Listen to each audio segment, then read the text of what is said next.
Assalamualaikum warahmatullahi wabarakatuh. Alhamdulillahirabbil alamin wa bihi nasta'inu ala umur dunya waddin wassalatu wassalamu ala asrofil anbiya'i wal mursalin wa ala alihi haqqa qadrihi wa miqdarihil azim. Amma ba'du.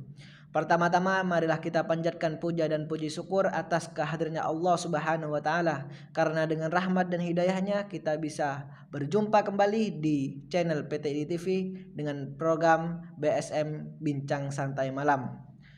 Kedua kalinya salawat serta salam marilah kita anjurkan kepada junjungan kita, yakni Nabi Muhammad sallallahu alaihi wasallam. Karena dengan adanya beliau kita bisa membedakan yang mana yang batil dan yang mana yang benar. Pada kesempatan kali ini saya akan memberikan tips-tips atau cara mudah belajar bahasa Arab. Nah, kenapa sih kita harus belajar bahasa Arab? Yang pertama, sekarang bahasa internasional itu bukan hanya bahasa Inggris, melainkan banyak bahasa yang harus atau wajib kita pelajari. Yang salah satunya itu bahasa Arab. Nah, sekarang saya akan memberikan bagaimana sih agar kita mudah mempelajari bahasa Arab tersebut. Yang pertama itu kita harus memperbanyak mufradat. Mufradat itu dalam bahasa Arab sangat penting untuk dipelajari. Mengapa? Seperti bahasa Inggris aja deh. Kalau kita nggak banyak atau tidak banyak kosakata bahasa Inggris, maka kita akan kaku dalam bahasa dalam bahasa Inggris. Begitupun juga bahasa Arab. Jika kita tidak memperbanyak kosakata atau mufradat dalam bahasa Arab, maka kita bingung apa yang akan kita bicarakan atau kita pelajari.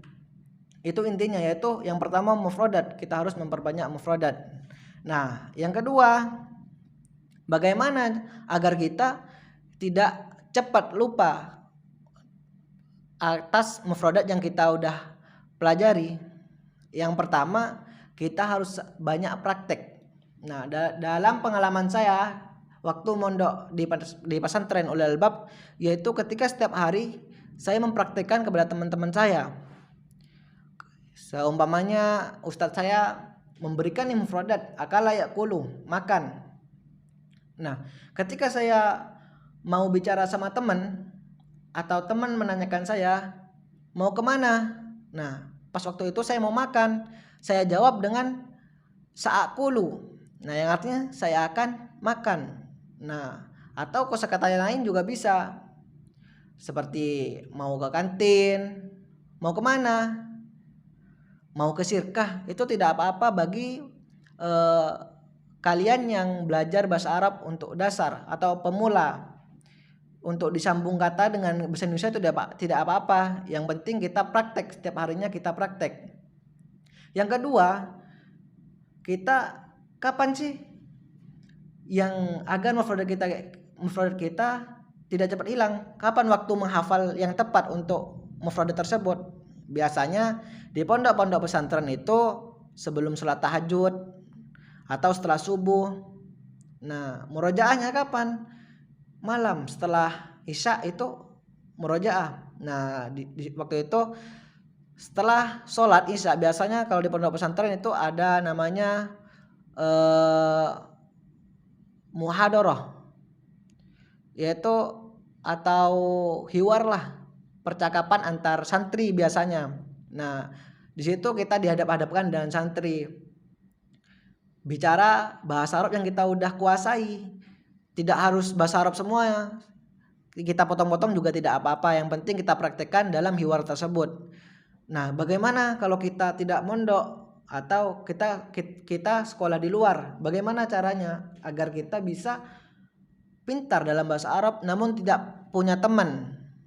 Nah, untuk teman-teman yang sekolah di SMA, di SMK, itu jangan khawatir. Sekarang banyak cara untuk belajar bahasa Arab. Salah satunya kita cari di Google, di YouTube, itu banyak cara untuk mempelajari bahasa Arab. Selain itu, kita jangan malu-malu untuk silaturahmi kepada pondok pesantren. Kita banyakin teman-teman yang Islami. Kenapa seperti itu? Karena jika kita ingin belajar agama Islam, maka kita harus mendekati atau mendekatkan diri kepada orang-orang yang ilmunya tinggi atau banyak ilmu lah istilahnya.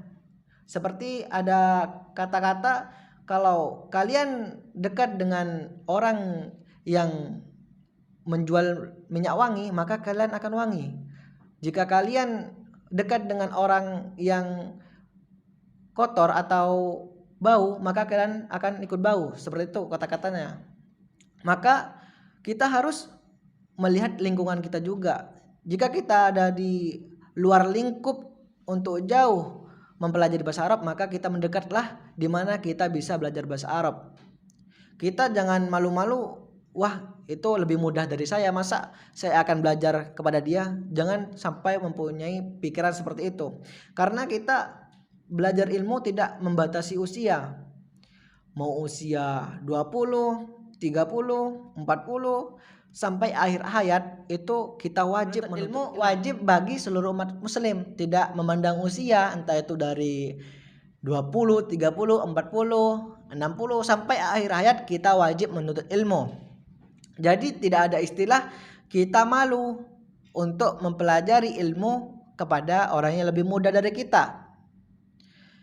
Maka dari itu ketika kita mencari ilmu, jangan memandang siapa yang memberikan ilmu kepada kita, tapi ambil apa yang diberikan kepada kita. Ilmu apa yang diberikan kepada kita. Jadi kita jangan memandang, wah dia orangnya gini, saya malas belajar ilmu ke dia. Jangan sampai mempunyai pemikiran seperti itu. Tapi siapapun dia, entah itu ulama, teman kita, musuh kita, kalau dia mempunyai ilmu yang bermanfaat, maka kita ambil. Jangan sampai kita meremehkan orang lain. Nah, siapapun mereka yang memberikan ilmu kepada kita, hendaknya kita terima dengan lapang dada, selagi ilmu itu bermanfaat bagi kita serta orang lain di sekitar kita. Nah, selanjutnya, siapa yang boleh belajar bahasa Arab? Siapa aja boleh, bukan hanya santri. Siapapun boleh belajar bahasa Arab. Dari pendidikan formal atau non formal itu boleh belajar bahasa Arab. Karena kita sebagai manusia itu wajib mempelajari ilmu yang bermanfaat. Kenapa bilang bahasa Arab bermanfaat? Bermanfaat ketika kita di Mekah naik haji, suatu saat kalau kita punya rezeki, amin, kita bisa berangkat dengan orang tua kita tidak perlu bingung kita tidak perlu bingung bicara dengan orang Arab. Kita udah mengerti, jadi kita harus mencari translate orang yang bisa bahasa Arab, bahasa Indonesia. Kita tidak perlu mencari seperti itu. Jadi kita bisa bicara sendiri. Nah, seperti itu. Jadi semua ilmu yang bermanfaat bagi kita itu hendaknya kita ambil. Bagaimana cara mempertahankan mufradat tersebut? Nah, lagi-lagi saya bilang kita harus banyak praktek kepada teman-teman kita. Kalau bisa satu hari kita hafalkan mufradat 5 agar tidak berat lah. Tapi jangan meremehkan, kok 5 sih? Sedikit dong. Kalau meskipun sedikit, kalau kita istiqomah, maka akan banyak juga nantinya. Sedikit demi sedikit akan menjadi bukit. Jadi jangan pernah kok sedikit ya 5, kurang banyak, 10 aja deh satu hari, 20 aja deh satu hari. Nanti kita terbebani, maka untuk murojaah kita susah. Iya kalau kita pas waktu itu semangat untuk murojaahnya, namun ketika kita down, maka kita tidak murojaah pada malam itu. Jadi sekiranya kita sedikit namun istiqomah tiap harinya. Jangan sampai kita banyak nih, banyak namun kita tidak murojaah di malam hari ketika kita mau tidur. Percuma, mufradat itu akan hilang dengan sendirinya kalau kita tidak murojaah atau mempraktekkan. Kecuali kita dalam lingkungan pesantren. Biasanya dalam pesantren ada saja atau banyak, kayak seperti pesantren Gontor, terus seperti pesantren saya udah Albab, itu biasanya setiap harinya mufradat yang sudah diberikan itu harus dipraktikkan seperti minum, syaraba yashrabu. Ketika kita sudah ada yang nanyakan atau ustadz kita biasanya menguji kita mau kemana. Nah, ketika kita mau bilang mau minum, kita tidak boleh mengatakan mau minum ustadz, tidak boleh. Kita harus mengatakan sya'ashrab ustadz.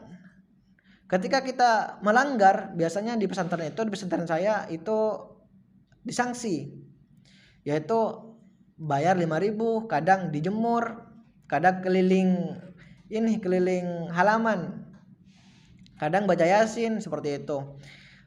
Untuk gimana? Untuk mempertahankan semangat kita untuk menyemangatkan diri sendiri atau memotivasi diri sendiri, kita melihat orang-orang atau ulama-ulama yang sudah banyak ilmunya.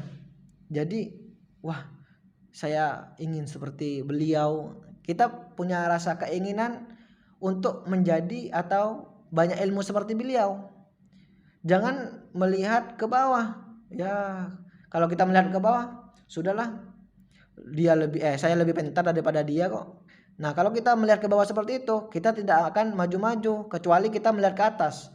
Ketika seperti Ustadz Adi Hidayat, kita melihat Ustadz Adi Hidayat dengan hafalannya beliau yang sangat luar biasa, kita harus termotivasi. Ustadz Adi Hidayat kok hafalannya kuat ya? Gimana cara ngafalnya? Nah, kita boleh tuh ambil ilmunya dari beliau. Tapi saya tidak bisa ketemu sama beliau. Jangan jadikan alasan untuk tidak bisa belajar bahasa Arab. Di era zaman sekarang ini sudah banyak elektronik. Jadi kita manfaatkan seperti Google, terus YouTube, banyak YouTube yang sekarang membahas tentang Ustadz Adi Hidayat, Ustadz Somad. Pokoknya ulama-ulama yang menonjol itu kita ambil ilmunya, serap ilmunya agar kita bisa seperti beliau-beliau ini. Nah, untuk belajar bahasa Arab ini biasanya berapa lama sih kita bisa fasih? Kalau untuk berapa lama itu tergantung dari kitanya sendiri. Semakin kita giat, semakin kita istiqomah belajar bahasa Arab, maka kita akan fasih dengan sendirinya. Mendengar kosakata itu udah terbiasa, kita sudah terbiasa, maka tidak kaget ada kosakata yang asing, kita langsung cari. Biasanya kalau saya sendiri itu kalau ada kosakata yang tidak tahu itu lebih suka cari sendiri di kamus. Karena kalau kita ada yang tidak tahu atau tidak tahu kosakata tersebut, kita bicara sama teman.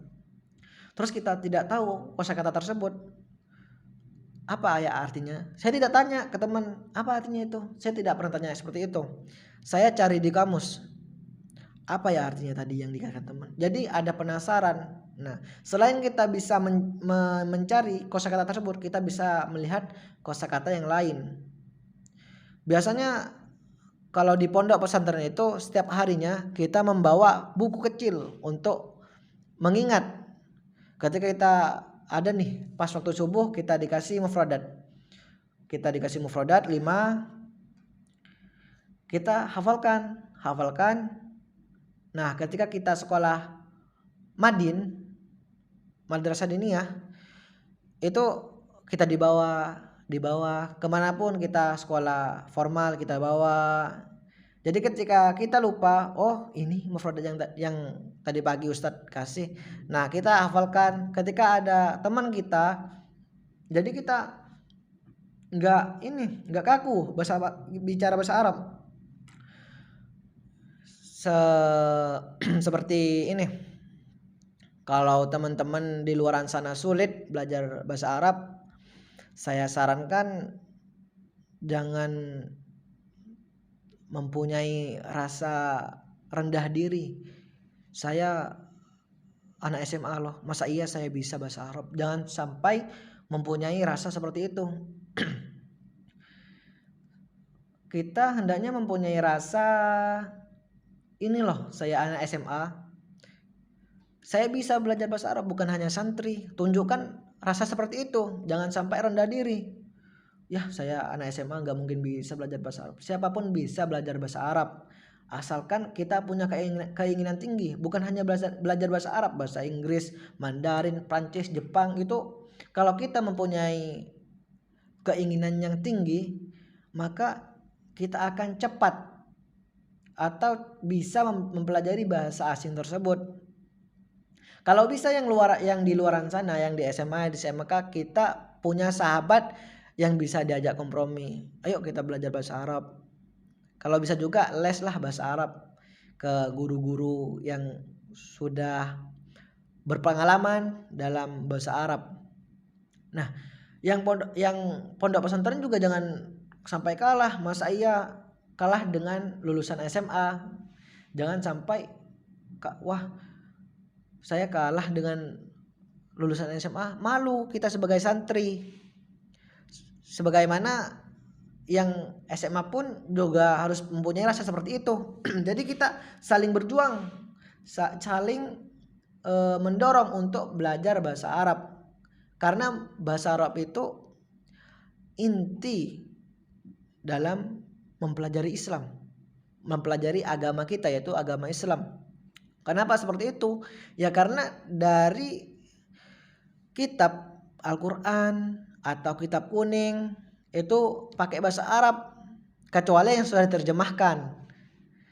Namun ketika kita bisa belajar bahasa Arab, maka kita lebih memahami apa yang dimaksud atau penjelasan yang ada di Al-Quran atau kitab-kitab yang kita pelajari. Biasanya di pondok pesantren itu ada kitab kuning. Nah, kalau kita bisa belajar bahasa Arab, kita bahasa Arabnya sudah fasih, nahwunya kita sudah fasih, sharafnya kita sudah fasih, kita mudah belajar bahasa Arab. Atau kita mudah membaca kitab kuning tersebut. Kitab-kitab apapun kalau kita sudah fasih dalam bahasa Arab, kita bisa menerjemahkan, mengartikan apa yang dimaksud dalam kitab tersebut.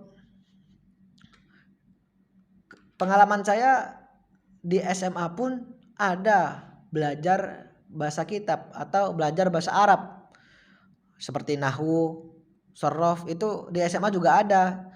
Tergantung dari siswanya, kita mau nggak belajar bahasa Arab. Kalau biasanya siswa yang mau belajar bahasa Arab itu kita belajar atau les kepada guru bahasa Arab kita. Jadi kita jangan malu kepada guru bahasa Arab kita, dan jangan sampai kita salah niat. Biar nilai saya gede, saya mau les bahasa Arab biar agar dapat sanjungan dari guru saya. Jangan sampai punya niat seperti itu.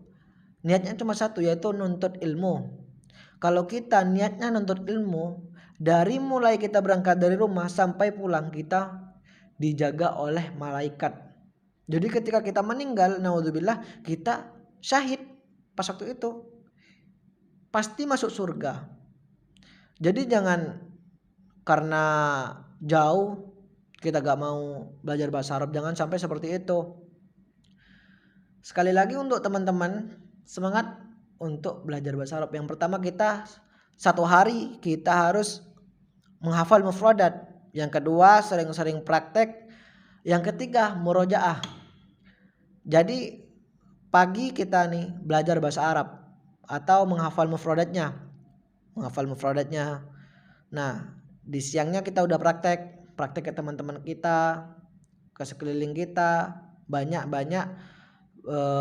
melihat video-video yang memotivasi kita untuk belajar bahasa Arab. Nah, malamnya kita murojaah setelah Isya. Nah, baru ketika kita sudah banyak mufradat, nanti kita belajar nahwu. Sharaf. Nah, di situ kita akan lebih mudah.